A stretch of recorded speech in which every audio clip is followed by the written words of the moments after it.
اسماء الحسنہ پر تدبر کے سلسلے میں آج ہم اللہ سبحانہ تعالیٰ کا جو نام دیکھیں گے وہ ہے المتعال۔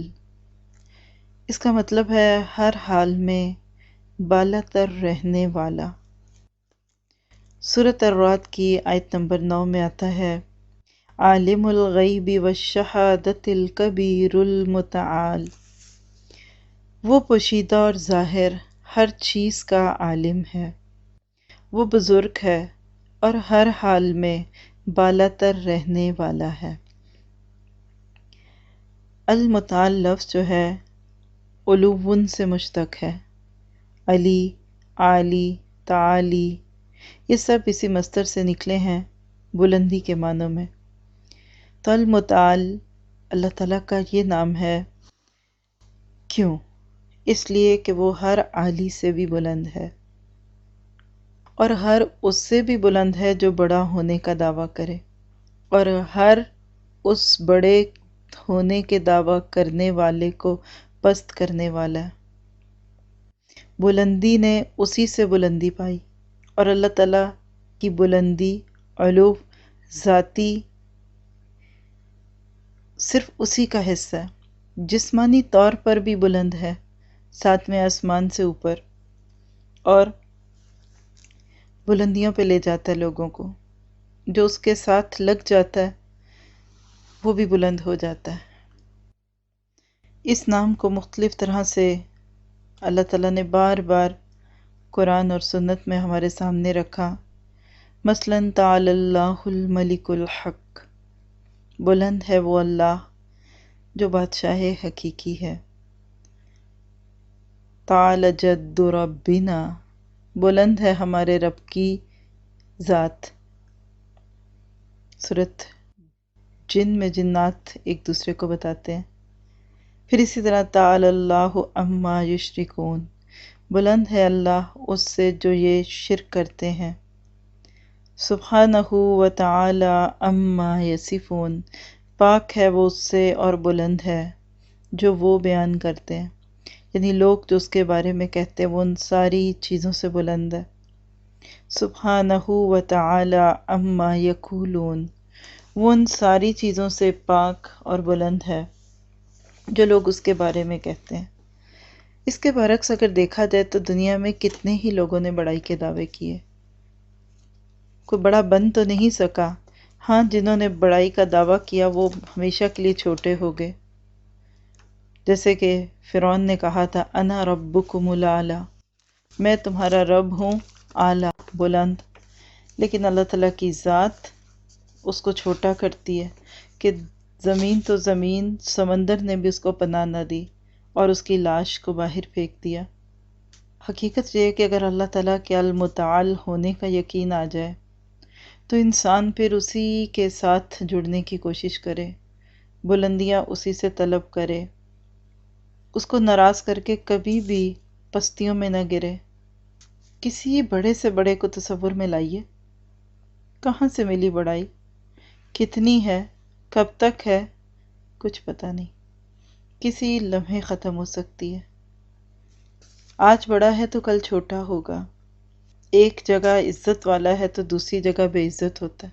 کتنے لوگ ہیں جو گھر سے باہر بڑے عزت والے بنتے ہیں اور گھر والوں سے باتیں سنتے ہیں۔ بہت تھوڑے لوگ ہوں گے کہ جو ہر وقت اور ہر جگہ اور ہر حال میں باعزت ہوں۔ آج بڑے تھے تو کل اتنے چھوٹے ہوئے کہ جینے کا حق ہی چھن گیا۔ لیکن اللہ کی ذات ہر وقت، ہر جگہ، ہر حساب میں بڑی ہے۔ کوئی ایک صفت میں بڑا ہوگا، اسپیشلائز ہیں، ڈاکٹر بن گئے، لیکن ان کو نہیں پتا کہ کمپیوٹرز کیسے فکس کرتے ہیں۔ کوئی انجینئر بن گیا تو اس کو نہیں پتا کہ لوگوں کے مسائل کیسے حل کیے جاتے ہیں۔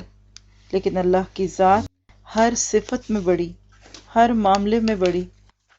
وہ ذات ہے کہ جو حقیقت میں لوگوں کو بڑا بنا دیتی ہے۔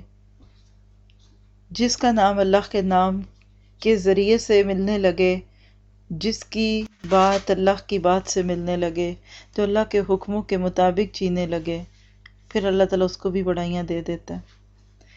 ہمارا اس نام کے ساتھ تعلق کیا ہونا چاہیے کہ اللہ تو واقعی بڑا ہے، تیری ذات کو بڑائی، تیرے نام کو بڑائی، تیرے دین کو بڑائی، تیرے نبی کو بڑائی۔ اے اللہ تو ہمیں بھی کچھ ایسا کرنے کی توفیق دے کہ ہمیں بھی تیرے نام کو مزید بلند کرنے کا موقع ملے۔ تو ہماری ذات سے اپنے نام کو بڑھا کر، اپنے دین کو بڑھا کر، اور کوشش کر کے انسان کوئی ایسا کام کر لے کہ جس سے وہ اللہ تعالیٰ کی نگاہوں میں بڑا بن جائے۔ کچھ ایسے وصف ہوتے ہیں کہ جس کی وجہ سے بڑائی ملتی ہے، اسی میں سے ایک وصف ہے علم حاصل کرنا۔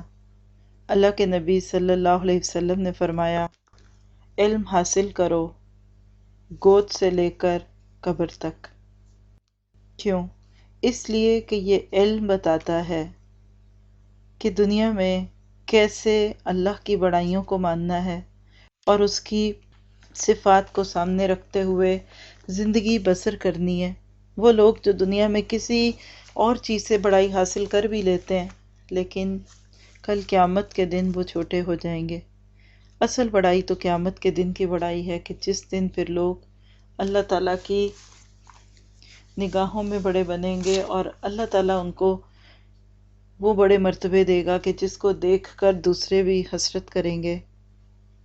جتنا اللہ کی بڑائی کا احساس دل میں بڑھاتے جائیں گے، اتنا ہی اپنا چھوٹا ہونا یاد آئے گا۔ جیسے سی سو ہے، ایک سائڈ جتنی اوپر جاتی ہے نا تو دوسری سائڈ اتنی نیچے آ جاتی ہے۔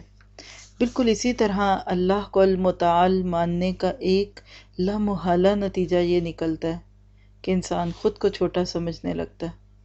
اسی لیے تو جب الحمدللہ رب العالمین الرحمن الرحیم مالک یوم الدین کہتا ہے تو پھر اس کے بعد خود بخود لفظ نکلتے ہیں کہ ایاک نعبد و ایاک نستعین، کہ بڑا تو، رحمان تو، رحیم تو، رب تو، مالک تو، میں تو صرف تیرا بندہ ہوں اور تیرا بندہ بننے میں ہی میری خوشی ہے۔